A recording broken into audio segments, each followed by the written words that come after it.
Thank you, Stacy. I'm so humbled. I'm so grateful to be on your platform 360 with Stacy. Such a bigger platform that people watch all over the world, and I'm so honored to be on your platform this evening. And I know by the end of this interview, people will get to know who this lady sitting here, who she is. Stacy, thank you once again for giving me your platform to be here to answer some questions. I'm grateful. I'm really grateful. So you told me to say something about myself that is yet to surface. Yes, I have this foundation coming up very soon. I started like 3 months ago. Yeah, that I'm working on it. That very soon, that people don't know, is in the pipeline, and very, very soon I'm going to unveil it. So if you ask me, that's something about me that people don't know. That is what is in the pipeline coming. And number two was describe yourself in 3 words. I'm a God-fearing person, very honest person when you are dealing with me, very focused, and a hardworking lady. Yes, so if you want to describe me, that is who I am. And thank you for the third question. What is something you are so passionate about? I love to help. I love helping those who I need, because I think that is my calling. I love to help the needy. I love to stretch up my hands and help those who I need. So that is something that I'm so passionate about. And the fourth question is, how has this pandemic shaped or affect my work? This pandemic has really, really shaped me. Yes, before, let me say, if I used to save like 80%, right now I save like 100%, because no one knows we were there and this pandemic just came. So I think right now I'm doing a lot of savings because no one knows tomorrow. And the job wise is, before we used to go to work, we have so many clients coming in and out, but because of the pandemic right now, clients do not come in like before.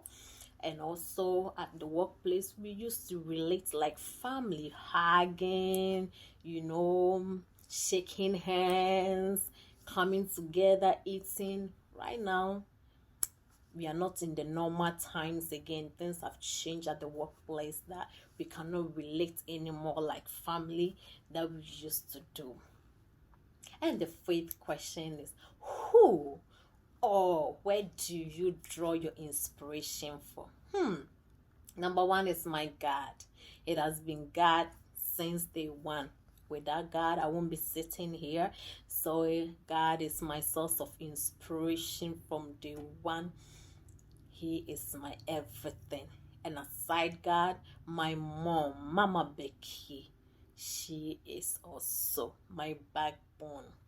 My mom, my mom, my mom.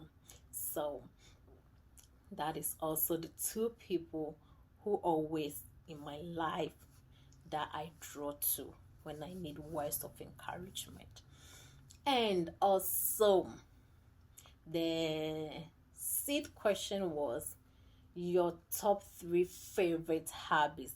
Oh yes, I love cleaning, I love cooking, and I love to watch movies.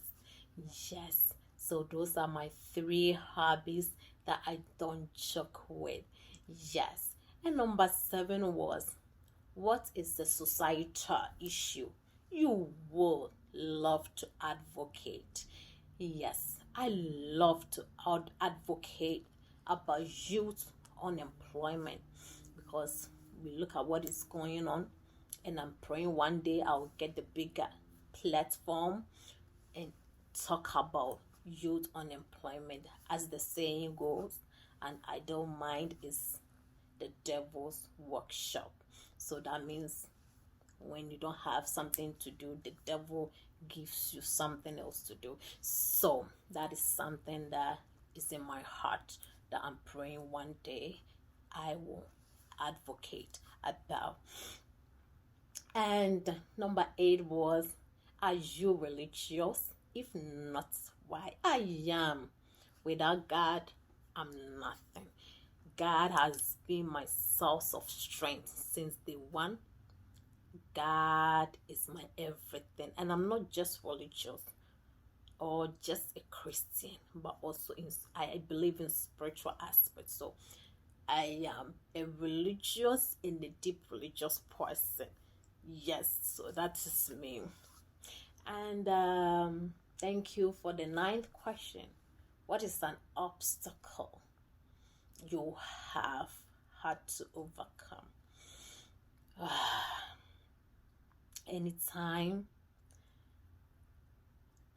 people ask me those type of questions, I become so emotional because I've come across so many obstacles in my life that it was difficult. But the one that really like I thought there was no hope is when I got a chance to travel to United States and come over here.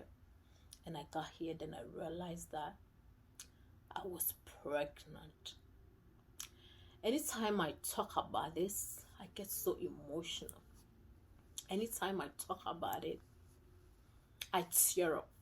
But I'm not tearing up in a bad mood anymore.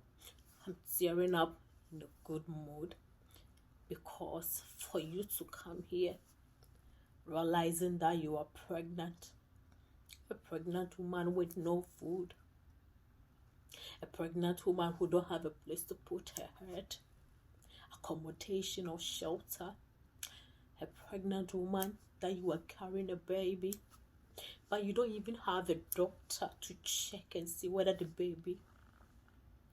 I'm sorry, viewers. I'm really sorry, viewers. I'm really sorry.